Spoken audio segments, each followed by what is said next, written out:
I'm going to begin with some words that Diane forwarded to me. The Buddhist teacher Joanna Macy said, "Out of the darkness, a new world can arise. This is a dark time filled with suffering and uncertainty. Like living cells in a larger body, it is natural that we feel the trauma of our world. So don't be afraid of the anguish you feel, or the anger or fear, because these responses arise from the depth of your caring and the truth of your interconnectedness with all beings. You don't need to do everything. Do what calls your heart. Effective action comes from love. It is unstoppable and it is enough. The biggest gift you can give is to be absolutely present. Or when you're worrying about whether you're hopeful or hopeless or pessimistic or optimistic, who cares? The main thing is that you're showing up, that you're here, and that you're finding ever more capacity to love this world, because it will not be healed without that. That was what was going on to unleash our intelligence and our ingenuity and our solidarity for the healing of our world.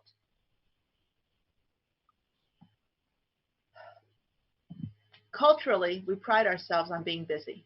We rush from activity to activity and multitask several activities at once. We greet friends, and the answer to "How are you" is often busy. We know it is unhealthy to be too busy and has become a habit difficult to alter. Every 1st of January, we make resolutions to change. We vow to take better care of our finances, our bodies, and our planet. But we fall back to familiar habits because developing new habits is both difficult and time consuming. Learning to cook takes more time than ordering out or reheating a frozen meal. Spending less on essentials and non-essential purchases requires us to utilize creativity and time to craft our own solutions to our genuine needs. So by the second week in January, many of us abandon our well-intentioned changes. We are now in a season of change, and this season makes busyness difficult for most of us. We cannot rush to meetings, to classes, even to work. Even as businesses begin to open again, scientists warn there may be a second wave of COVID, and that it may lead to a return of isolation. In her sermon recently, Penny spoke about how the disciples' eyes were opened to see Jesus that first difficult Easter. People were disappointed that the Messiah they had anticipated did not come as expected. We are certainly all disappointed right now, as we will not be experiencing events we have long anticipated: weddings, graduations, vacations, or more serious events like surgeries that have long been delayed.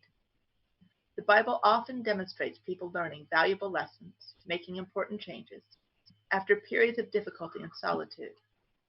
Lent is one such modern example, wherein we learn important lessons about ourselves by implementing self-discipline. Askesis is the Greek word to describe the exercise of self-discipline as a means of spiritual growth.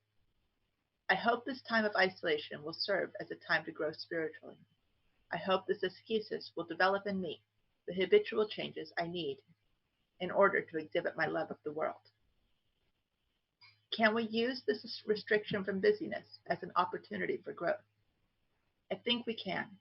I think this break from our established habits can be cultivated into a deliberate lifestyle. We can use this time of isolation as an opportunity to develop the kind of habits we want to include in our lives. And we can cultivate these new habits so they are strong and established when we revert to whatever the new normal will be. Personally, I do not exercise as much as I know is good for me. In the past week,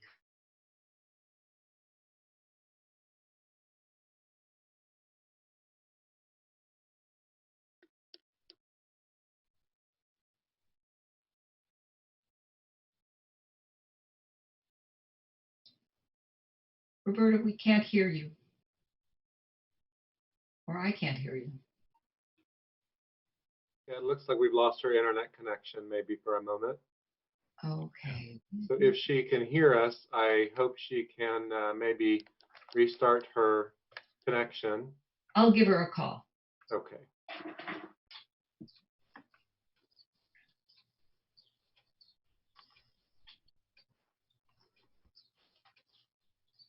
Mary?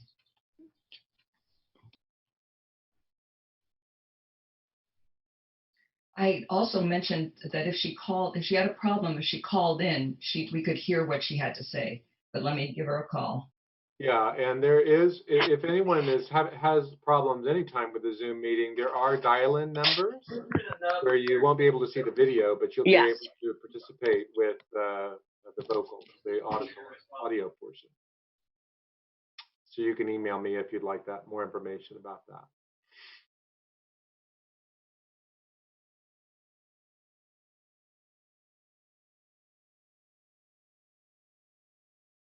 So Vanessa, I'm not sure if you're talking to us or not, but you're on mute right now, so we can't hear you.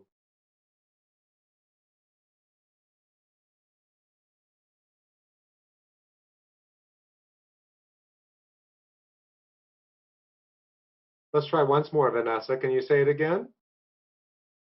I can hear you, but I cannot see you. Okay. All right, well, we can see you. Okay. Oh, All right. I'm back. All right. So Hey. here we go. And an opportunity to learn new technology.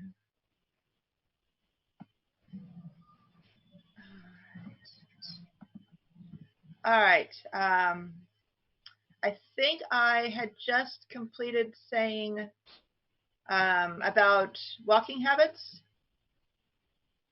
And I was surprised by how much carbon my family uses per capita, according to the presiding Bishop Michael's carbon tracker that we used this week. My family sat down together to choose which habits we will undertake as our first changes. Some of the changes will take time, but most will only take a change in perspective and attitude. We're mostly trying to reduce water use, but even that will take a little more attention to what our hands are doing when we're washing dishes. Taking a shower a little later in the morning will reduce the amount of time we spend mindlessly letting water pound on our heads. Hopefully this change in habit will translate to shorter showers when we return to our unquarantined lives. What habits have you been unable to alter or adopt? What do you resolve to change every January? Now is the time to deliberate on the changes you wish to see in your life and grow beyond the habits that are holding you back. Many people recognize the imperative of decreasing the demands on our planet. These changes, however, can be hard simply because there are so many options. Incorporating meatless meals into your diet, decreasing trash, composting, reducing the number of miles driven, and other positive changes. And now we have the time to determine how we can implement the steps we need to make the long-term changes in our habits. I hesitate in selecting any single example for carbon reduction, because any permanent change is beneficial. I have looked through some of the action items on the Episcopal Carbon Tracker. Eat lower on the food chain, line dry clothes, and buy green energy are all common activities for the San Diego region. If you choose to reduce your meat consumption, now you have the time to develop meals that will be easy in the long run. Spend some time browsing the internet for recipes that appeal to you. I personally will never become friends with green bell peppers. Those stuffed peppers would be a terrible choice for me.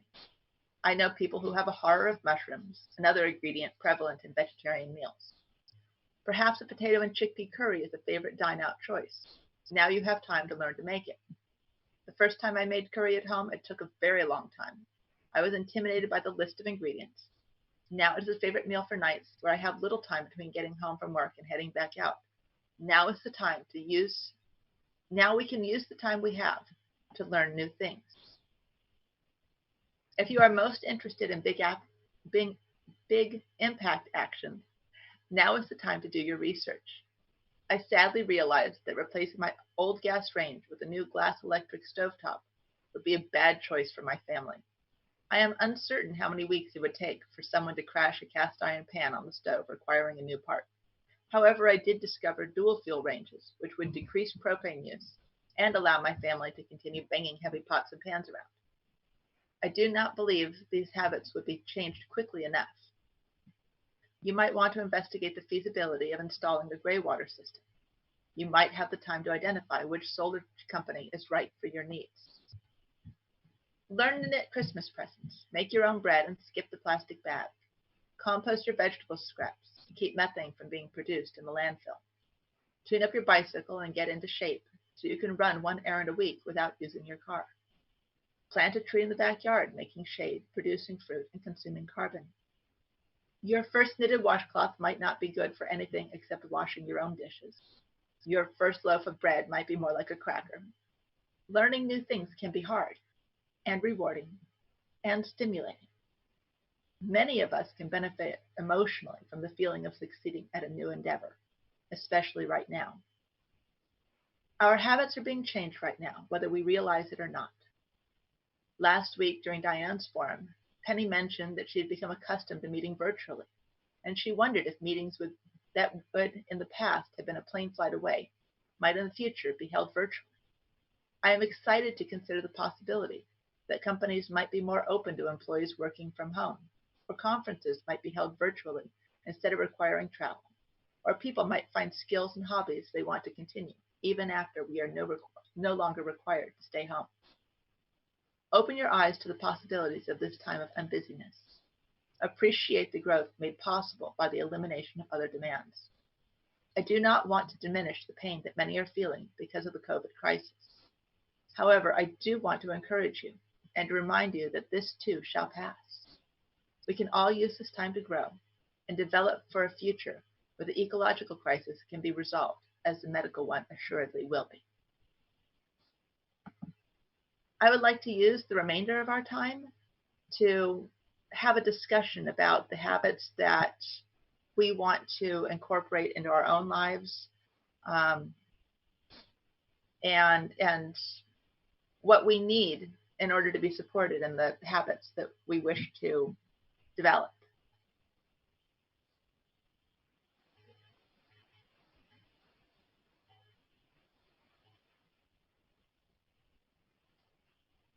So you're inviting comments and questions at this time? Yes, please. Yeah. So just unmute yourself when you have something to add. Okay, this is Carolyn. I'm concerned about the increased water use. A lot of people are, and including myself, have time for gardening and want to raise our own garden, our own vegetables and stuff. What about our water use? Concerned about that. Any ideas? I've heard that gray water systems are a fabulous option to reuse the water waste from your washing machine. Mm-hmm. And apparently, because of where washing machines are typically located, it makes it very easy to divert that once used water to non-vegetable uses. You wouldn't want to spray it on your tomatoes, but if you have fruit trees, if you have flowers, if you have a lawn. I personally, we live out in the backside of Beyond, so we have an involuntary gray water system, in as much as we have a septic system that waters trees in the back. Has anybody else tried gray water? Well, I did look into getting a system, and it looked like where they would need to put it in relation to where our washing machine is, where it would empty, there isn't space to put anything. So I could research that some more, though. Anybody else? Yeah, go ahead. See, I use gray water when I'm getting, well, it's not gray water, although some of it is. Taking a shower, waiting for the water to get warm. Water goes in there, and then I leave the bucket around as I'm splashing and doing all that. Some of the water goes in as I'm rinsing off. I try to rinse myself over the bucket. So, sorry if I interrupted. I also developed a low-tech way of using the water that runs out of the shower while you're waiting for it to get warm, which is if you have a window in your bathroom, collect the shower water in the tub, and then get a bilge pump and you can pump it out of the on a tube, put the tube out the window, and you have a big container outside, and then so you can kind of have a little cistern going outside your window of collected water. Where did you get that? Home Depot or something? I think I finally ordered it online, but you know, it is the simple a bilge pump. It's, you know, a couple of plastic pistons and a tube that fits with it. So it's not high tech, and it wouldn't be hard to find. I would think all these boating supply places in San Diego might have them too. I wonder if a fountain pump would work. Who knows? Yeah. Just, you know, you just suck and plunge and out the window. Great. Yeah. We do collect our laundry water. This is Cindy, and but it's as low tech as you can get. Collected in big trash cans, and then I dip a watering can in. Walk around to the corners of the yard, which is fine because I do have some corners that my hoses don't reach to, so that helps that too. But it's pretty labor intensive. And as I get older, well, go ahead. How do you get the water out from your washing machine into the trash cans? We cut a hole in the wall. We have a downstairs room that's like would basically be our garage storage almost. And we cut a little hole, so we put a pipe in and made a T-pipe, so it comes out two places because it will get 2 trash cans filled. And it works. But it is a lot of work to carry it around.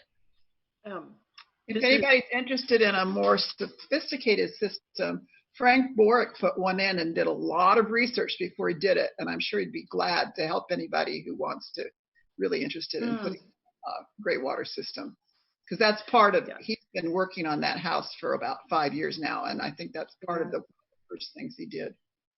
So this is Erica, and I'm delighted to hear everybody's trying all these things. It's fantastic. I have a friend who has a pretty extensive gray water system, and they basically put a valve in the line where their washer is and where their showers are, that will switch to either the pipe that goes into the regular sewer or a different pipe that goes out into a series of tanks in their yard.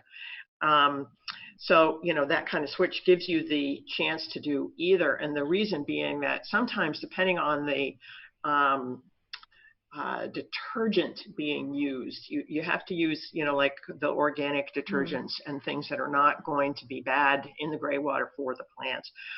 Or in the case of the shower water, if somebody's sick, you don't want to use that water on the plants either. So in those 2 cases, things continue to go out straight to the sewer. But otherwise, and the other thing that they've done is, of course, put tanks under their gutters, you know, so that there's a lot of collecting every time there's any kind of rain. They get like 800 gallons. They get a ton of water that they're able to then, you know, use in their hoses. So there are lots of possibilities here, and I think it would be great to hear what Frank has done. That's it for me.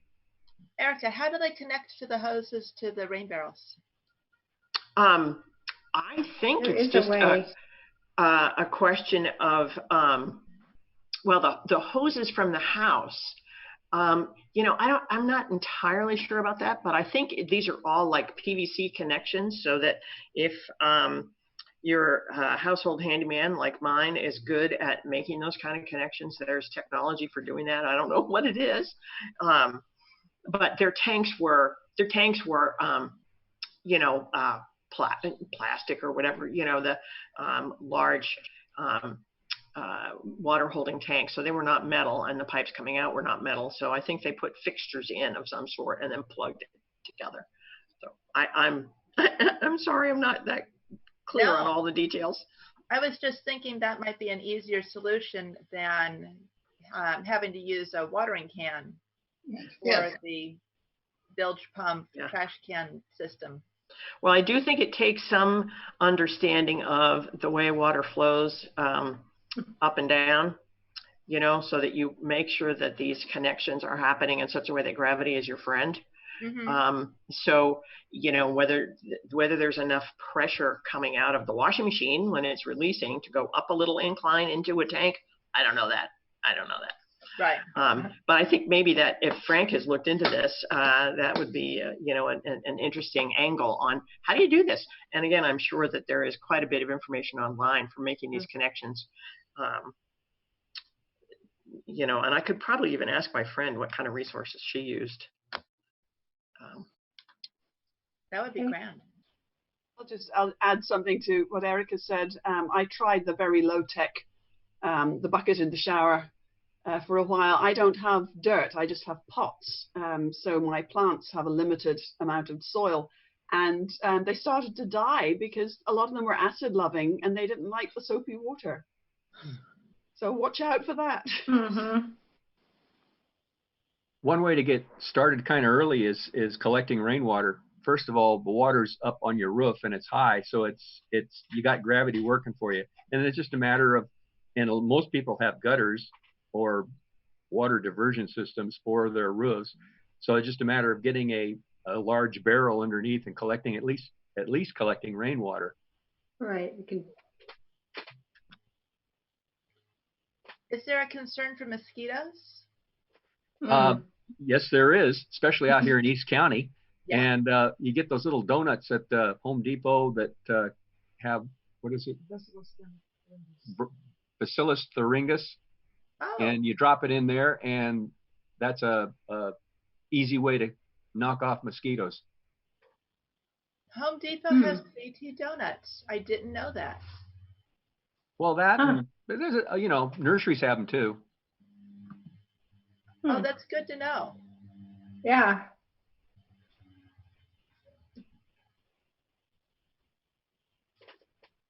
We have a lot of those little suckers out here in East County.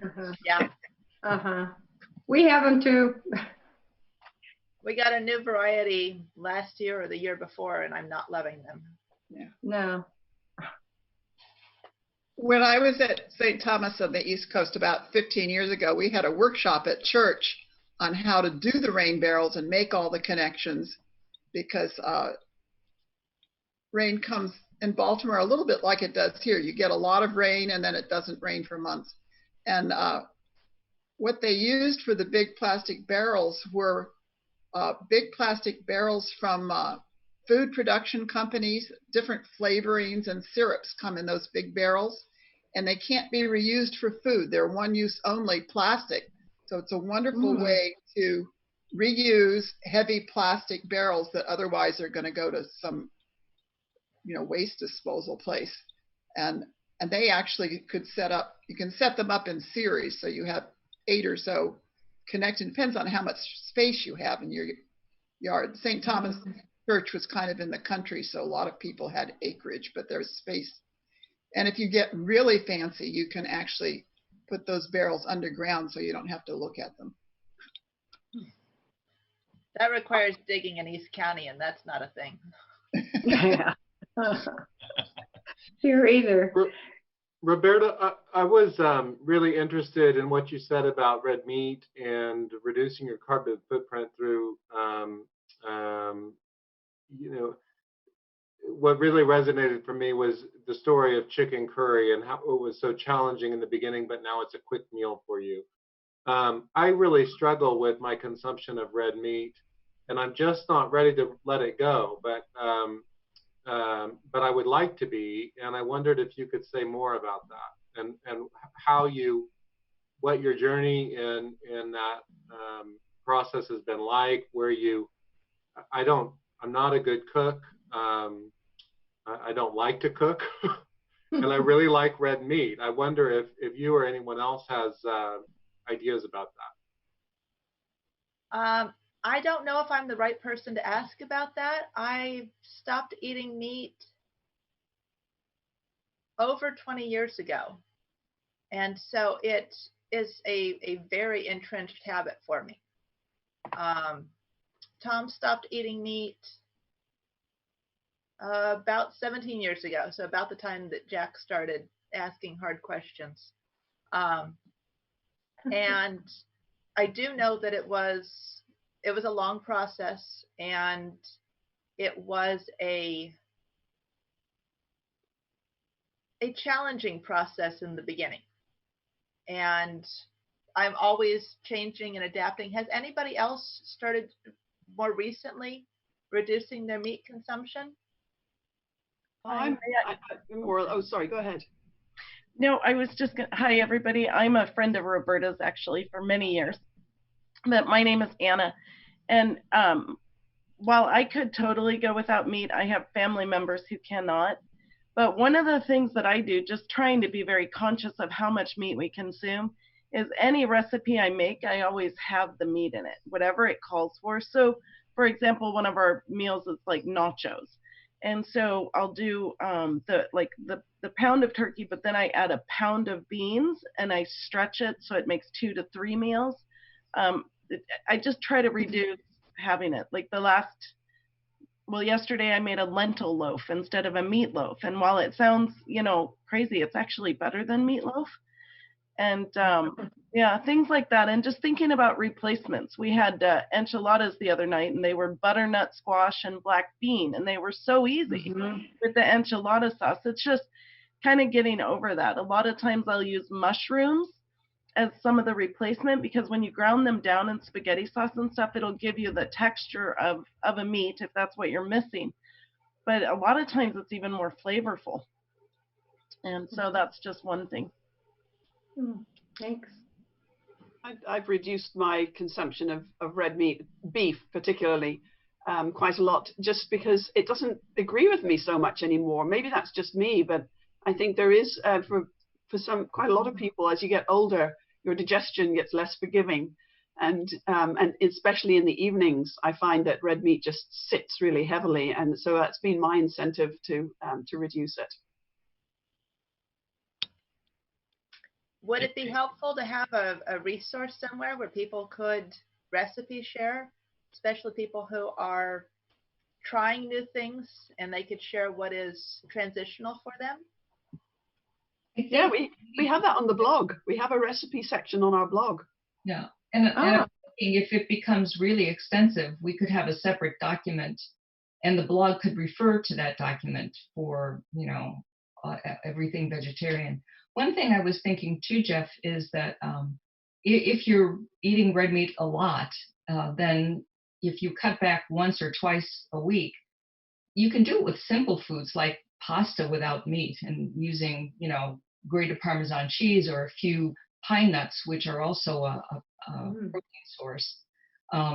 Vegetarian chili is almost like chili because anything you season with a sauce or spices is going to sort of taste like what the meat version is. So trying vegetarian chili, so there's 2 meals. But I'm sure there are other recipes that people use that, could have meat or don't necessarily have to have meat. I recently used seitan, which I'd never used before, and it's like a substitute. It could be tofu, it could be different kinds of beans. And you slice it thin and you saute it in some kind of a sauce. So it takes the flavor of the sauce, like tofu does as well. And I just stored, I made so much of it, I stored extra in the freezer. And whenever I want to do a salad with something, I put some in there, and it's sort of like having meat, I have to say. And I haven't eaten meat for a long time, except fish. Did you say Satan? Seitan, no, seitan, I don't know exactly how to say it, but it's spelled S-E-I-T-E-N or A-N, I'm not sure. But I'm going to use it more often, and I never used it before. So anyway, anybody else? Where did you find it? Where did you buy it? Trader Joe's, but I'm pretty sure almost any place has it. Does anybody else buy it and find it in different locations? I know it's available at Sprouts. Okay. I think I've seen it. And it's in the dairy case. Yeah, and I can speak to this a little too, because Jeff, like you, I still like red meat. We don't eat it very much, pretty rarely, but I do like getting a fix every now and then, and we eat a fair amount of chicken. But it does seem to me there's some, like, I'm lucky because I don't like to cook like you do. I'm really not much of a cook. Mary's a good cook, and she likes to cook, and she likes to sort of make things from scratch. So I have that. That's my recommendation. But no, but we'll send her over. Exactly. a share thing. But she's doing more and more things with beans, of course, and lentils. And she makes, and this could be something for the blog, she makes one of those burger substitutes out of, I forget what, I think it's mushrooms and it's a bunch of other things. It doesn't really taste like a hamburger, but it tastes really good. I'd say it's about as good as a hamburger. And I'm one of those people that feels that these, I'm sorry, I'm going to offend some vegans here, but that the mock cheeses are nothing like cheese.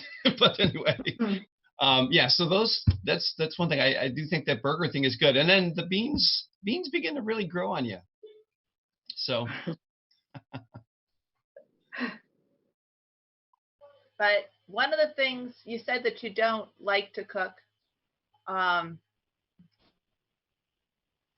thinking back to the first year that I wasn't living at my mom's house. The first couple of years I wasn't living with my mom, and some of the things that I made, that their virtue was they kept me alive. They weren't necessarily tasty. They weren't fabulous choices, but they were a learning process. And if I just embraced the fact that it was a learning process, it didn't matter that it didn't turn out perfectly. It kept me alive. I learned something from it. And next time it was better, and the next time it was easier. I vividly remember broccoli and my spaghetti sauce, and that was almost unedible. But I ate it, and I'm still here.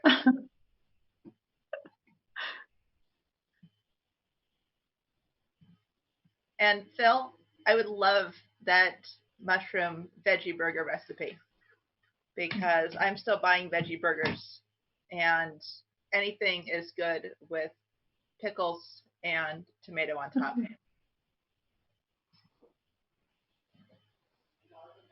Yeah, I'll definitely share that. And I have a further question, Roberta, for you or anybody on the call.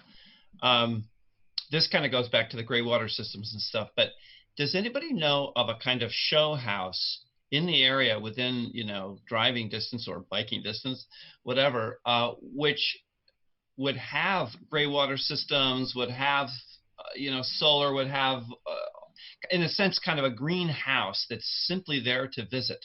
I think I've read about something somewhere a while ago, but I lost track of that. So just throw that out. Yeah, the San Diego chapter of the Green Building Council does a green homes tour every year, and it's going to be even bigger this year because the international conference Green Build was supposed to be in San Diego. All this is in October, and we'll see whether it still happens. It hasn't been canceled yet. But for the Green Homes Tour, they have 15, 20 show houses that for that period of time, and there's a block of time that you tour, you go around, are available to wander through just like that. So that's a more formal offering, Phil, when it happens.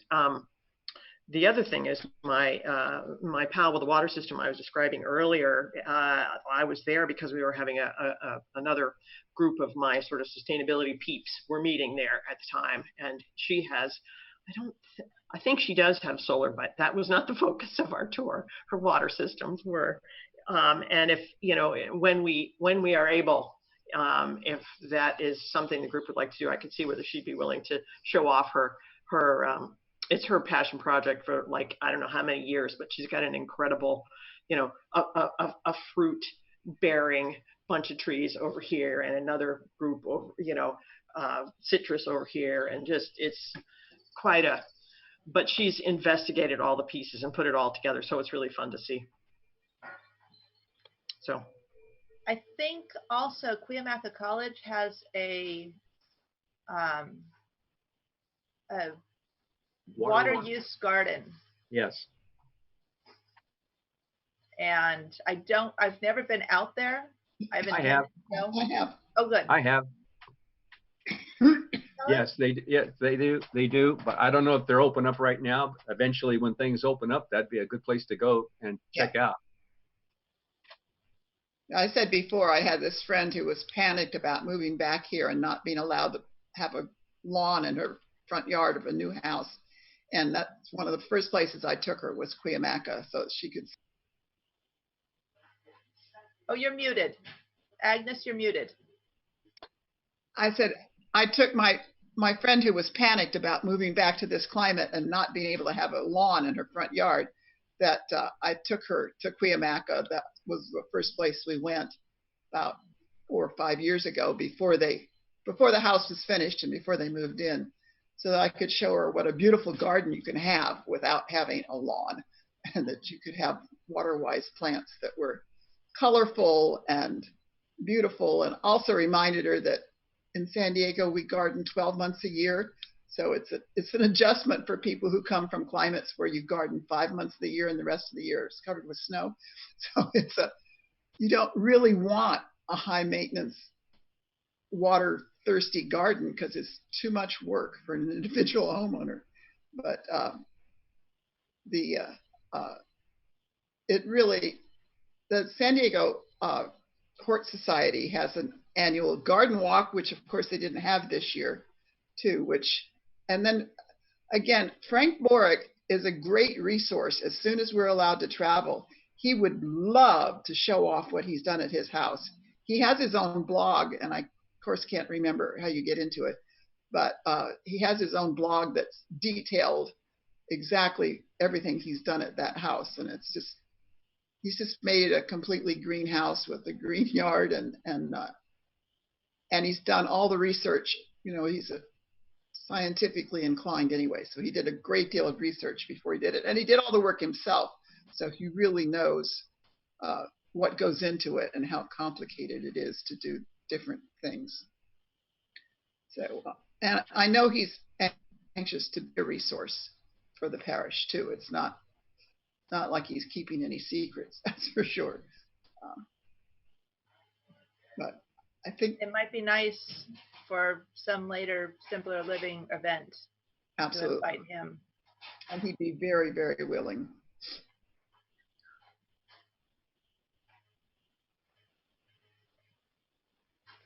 Going back to the shower and the water use, I live in a condo, so we don't have a garden to use the water for. So what we've done is we put it's a pump and a timer on our showers, so we immediately get hot water to our shower. So I don't have the waiting time of using, unused water waiting for it to get warm. So that could be an option. Well, what we do, we're also in a condo, and I just flush the toilet with it, the extra water. So it saves the toilet water from having to be flushed extra, I guess you could say. Yeah. It sometimes strikes me as immoral that we use potable water to flush our toilets. Mm-hmm. And there are so many people in the world who don't have potable water available to drink. I have seen it would be a bathroom remodel project, but I have seen sinks that are attached to the toilet so that when you wash your hands, that water is saved for future flushes. And I wash my hands, well, I wash my hands a lot lately. So I learned something 2 days ago that was very disturbing, and that is I have the osmosis filter at my sink. I don't know how many of you have osmosis. I didn't really understand how it worked, but apparently for every 1 gallon of water that is filtered and set up for me, I'm disposing of 3 gallons. Oh no! I'm so disturbed about this, Roberta. I'm like, because I think a lot of people have osmosis filters here in San Diego because of our hard water, but I just didn't know that it wasted that. And so I had a plumber come out to do some changing. And when he told me that, I'm just like, oh my God. So I have to rethink this because I cannot, as you say, it's disgraceful to waste water. So anybody else with osmosis filters that knew that already? Don't have it. If the issue is the taste of the water, I use a Brita jug in my refrigerator, and that's what I always drink and put in my kettle.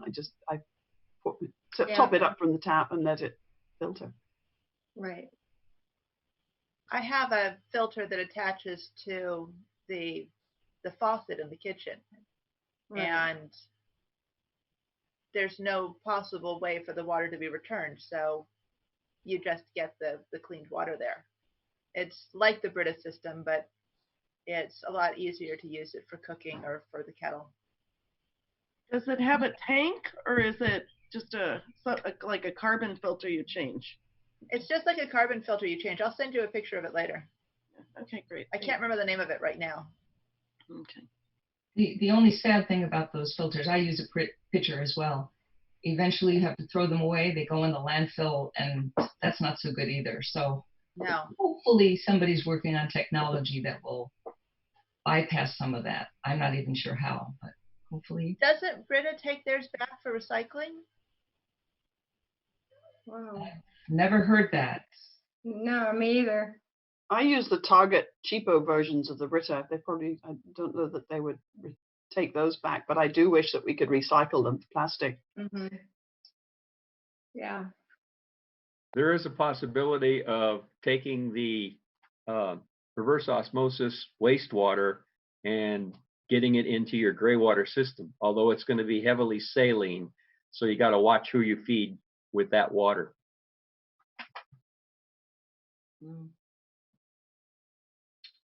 Okay.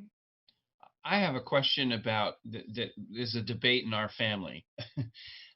So this is switching to the car and what's greenest in terms of using the car. And I'm always a roll the window down guy, even on the highway. I've hardly ever used air conditioning. I've had a few cars with the working air conditioning, but I almost never use it. So I just roll the windows down. But I've also heard that because of the highway driving, the drag on the car with the windows down negates any impact. You might as well turn on the AC and have your windows up. So I just wondered if anybody wanted to weigh in on that. It may be one of those sort of 6 of one, half a dozen the other, but. You obviously don't live in East County. No, I don't.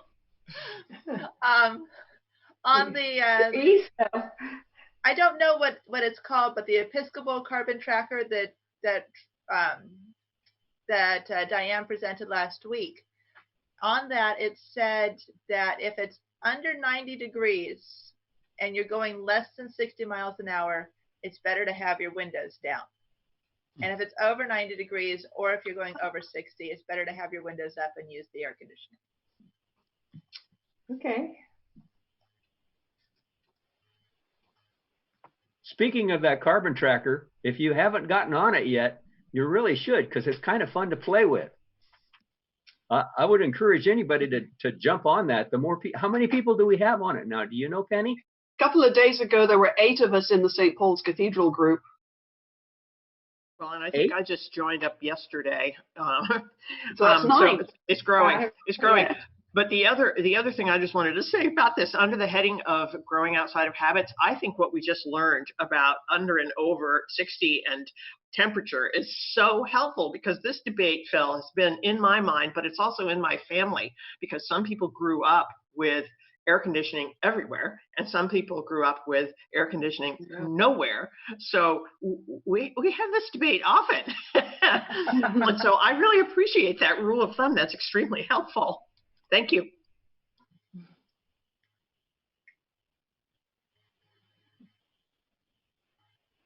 Well, it's not a matter of growing up with air or not, but the long-haired people in my family tend to suffer a little more from having the windows down. And the short-haired members of my family tend not to mind as much the wind in their face. I love having the windows down, except if I'm going over 60, it's too noisy. So I will put them up. But as my hair has grown, I've taken to wearing a hairband or a snood or something to keep it off my face, so that I can continue to enjoy the window being down.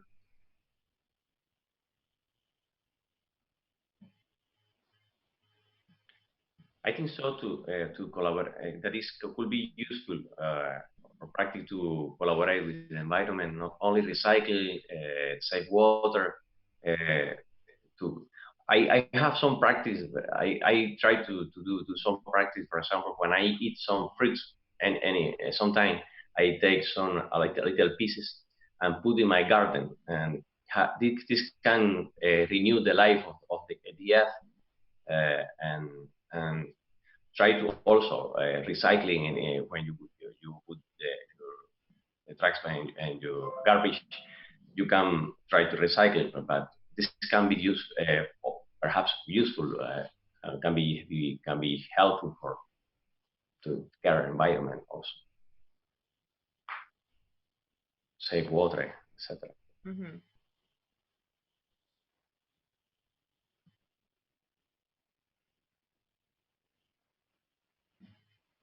Well, while we're at a quiet point, I just want to mention that this wonderful forum is being brought to you by Roberta Price, and she is a member of Simpler Living, and we appreciate all that you've put into it in terms of your time and energy, but let's keep going. Thank you.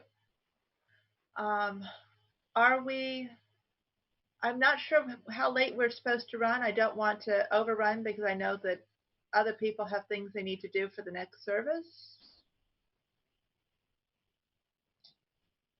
Well, we can do this till 10 o'clock, Okay. or if people want to take a break before we go to church. Shall we share our secret, Jeff, about the next service? Why not? It was recorded prior. It's all pre-recorded, so you might want to go and get a coffee or whatever, but we don't actually have to set up anything or warm up our voices or anything. It's wonderful. We can all worship together. Oh, that must be lovely for you. I just want to add something about something we haven't talked about, which is consumerism, because I'm not very good at a lot of the logistical things. I'm not a real good fix-it kind of guy and whatnot, but for whatever reason, I've been kind of lucky of there's certain things I love. I love to get CDs. That's something I'm constantly thinking about, getting the new rock or classical CD, but otherwise I don't care that much about clothes and blah, blah, blah. So on the other hand, my daughter really likes to consume, and probably partly because we are sort of like low consumers. So this is her form of rebellion, I think. But I just want to say about that because that's another place I think we can be better for the world. I mean, there's obviously a debate about the economy. If you consume a lot less, then to a certain extent, jobs are being taken from some people. But basically, we're just using too many resources on the planet, right? So we can't live this way. The whole planet can't live this way. So I guess one thing I would just sort of throw out there is if you do sort of like to buy a lot of stuff, to just be more intentional about that.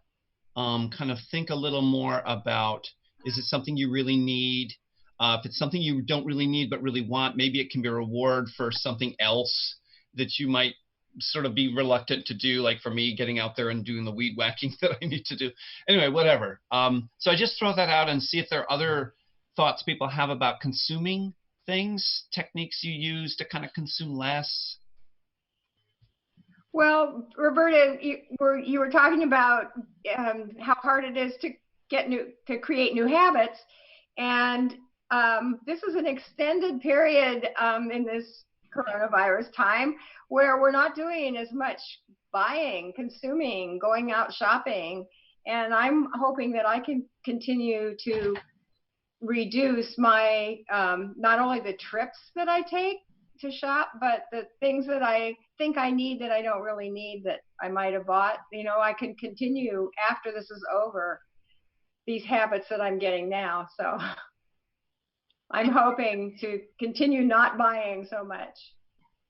One thing I've noticed online is that they're advertising so many electrical kitchen appliances. I have a good friend who just had a Pampered Chef virtual meeting for a week showing all these gadgets.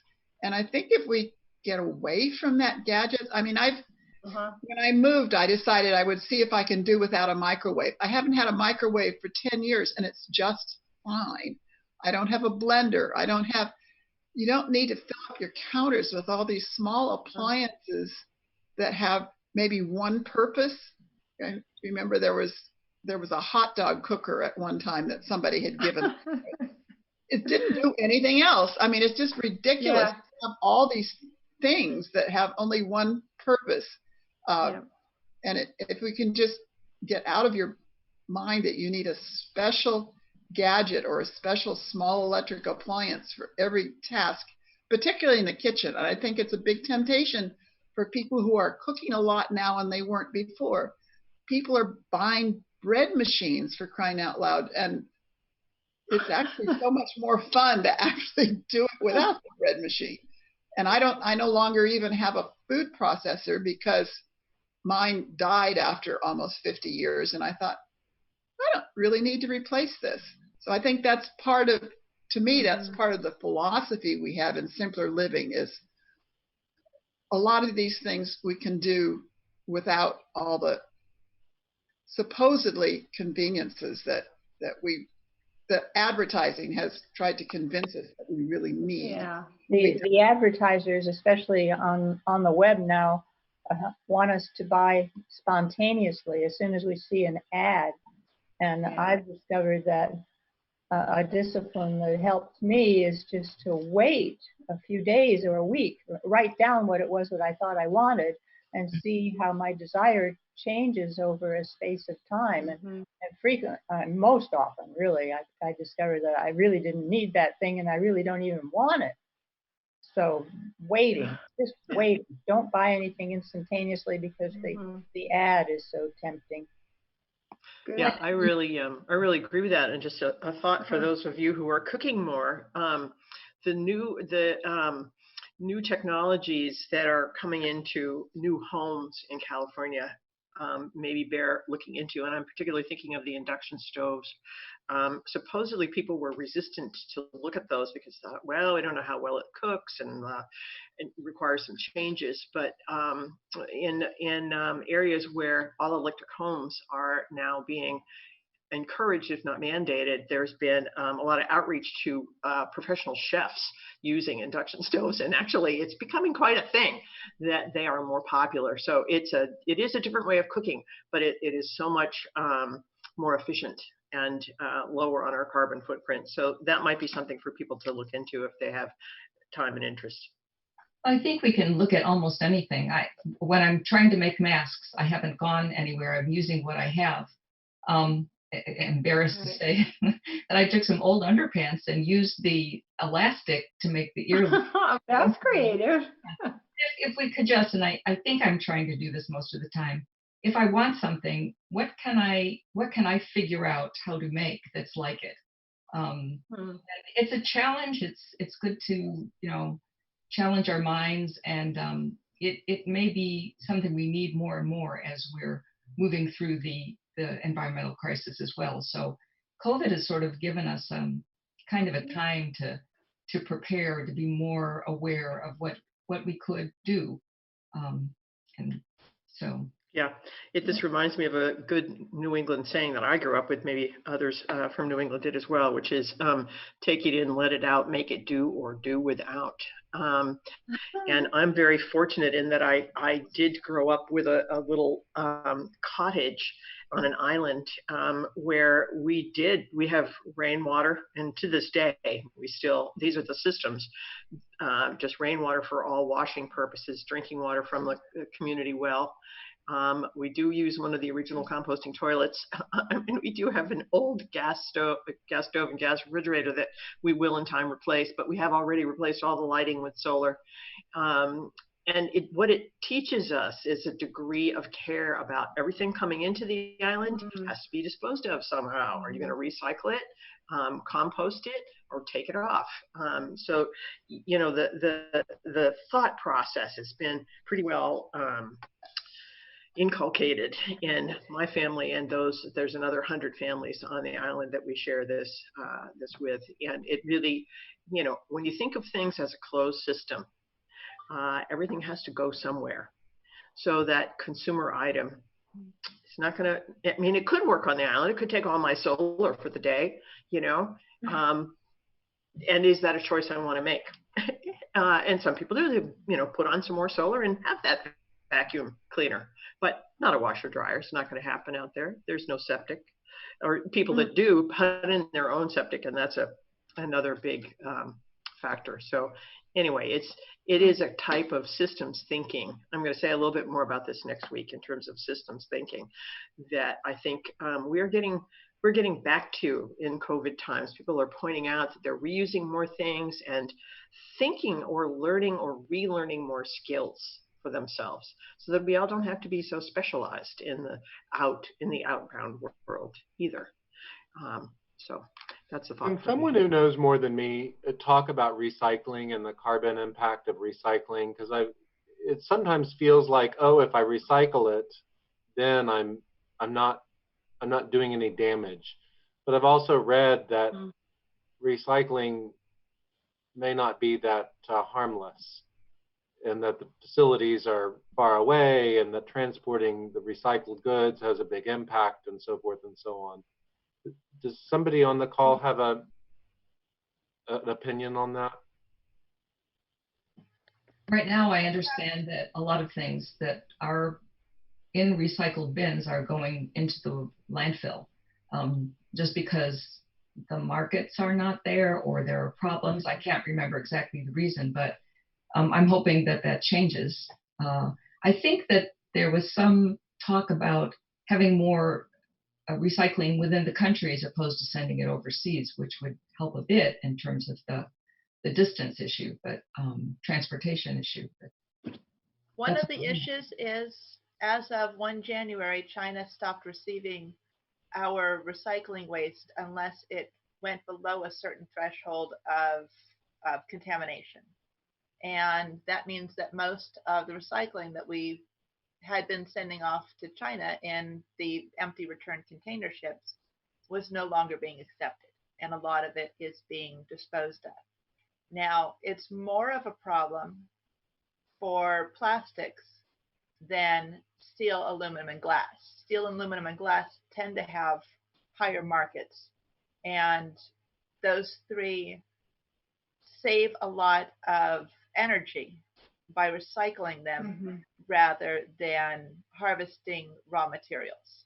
I believe, I'm not certain, you could check my stats on this, but I believe that recycling aluminum can uses 95% less energy than creating a aluminum can from the raw material, from the bauxite.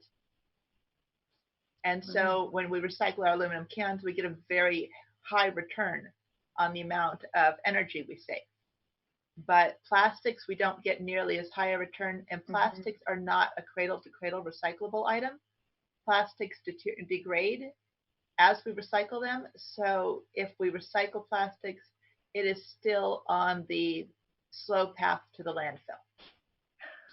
And so there's a lot of difference in recycling. Some things you can recycle more beneficially, and some things you can recycle less beneficially. And those three you mentioned were steel, aluminum, steel, glass, and aluminum. Okay, thanks. And there's a high degree of contamination in paper, because paper so readily receives the little bit of spaghetti sauce that's left over, or the pizza grease that comes from the pizza box that was recycled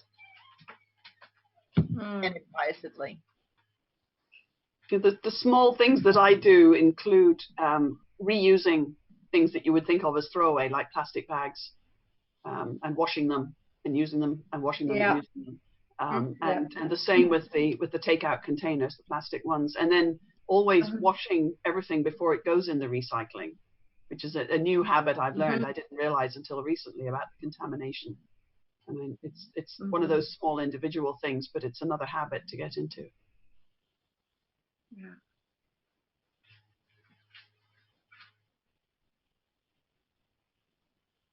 So may I just ask a quick question? Oh, wait, and I stepped away for a second, so I may have missed it. But the whole induction oven thing, is that the air fryer that everybody's talking about, or does anybody know? The air fryer is like a big thing now to use, apparently. Yeah, I really don't know about the air fryer. I do know that when I'm talking about an induction stove is a cooking surface, not so much an oven. Yeah.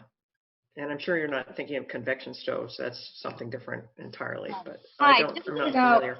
This is Paula Peeling. We've had an induction stovetop since the late 80s. And we did that because our cat jumped up on top of our electric stove and gave herself 3 burns on 3 of her paws. And at that point, we said, okay, you know, while we don't condone the cat on the we needed to find something else. So we happened to have been to someone's home up in North County, and they had just replaced their stovetop. And as I say, this was in the late 80s. They had replaced it with an induction stovetop, and they gave us a tour of it. And we were just so impressed. We came back and we did some homework, and we bought one. And I've had to replace it now. I think we're on our 3rd one, which is not bad considering this was in the late 80s. I absolutely love it. It's based on having your pans be magnetic, and there is that's how it creates under the glass. There is a magnet that magnetizes your pans and heats them up. And so it's not the burner that's hot. There's some heat that's transferred from the pan to the stovetop. But it heats up your pan, and it is very responsive. I mean, I would say it's probably even more responsive than gas. And the microwave. And yeah, and the microwave will even beat the microwave in boiling water and such. And they probably have come down in price now because you can find them easily now, and you couldn't for a long time. We have had 2 Sears and a General Electric, and I really preferred the Sears over the General Electric. And the one we have right now is 8 or 9 years old. So do look into it if you're at the point of needing to replace them. Yeah, if you don't have iron in your pans, though, you have to replace the pans. Yeah. Paula, I heard that the induction range could be noisy. Have you? Oh, not at all. It is silent. Yeah, nothing. There's no sound. And how sturdy is it if people in your family have a tendency to drop a cast iron pot on the stove? Well, I suppose like any glass top stove, it is a glass top. It would break. I mean, we'd never had that issue, so I can't speak to it directly. I'm currently hearing my family bang in the background. Yeah, no, I would say that is not an issue at all with anything I've done. And the pans that I have, I did have some the Chantal enamel cast iron, the enamel cast iron, and they were just too heavy for me, and so I have changed out to all clad, and which I love, and they transfer the heat beautifully. And you know, I have there's some pans there that are pretty heavy, and every once in a while something will get clunked, but no, that would never be an issue for me. And they're silent, no sound at all. And the cleanup is great.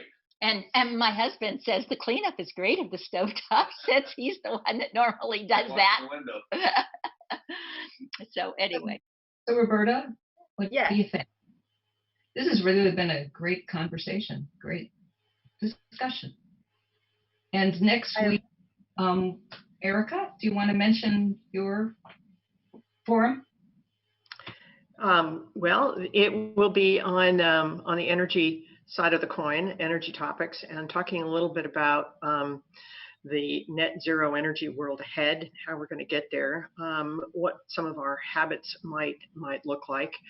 But I'm also going to take a systems look at things, and in particular, look at how we're changing some of the energy patterns inside the diocese. And talk a little bit about the solar initiative. In fact, that'll be the main thrust, will be the solar initiative that the diocese is undertaking. So we'll see you all there. All right. Thank you. Thank you. Thank you, Roberta. Thank you so much. Excellent. Very interesting. Mm-hmm.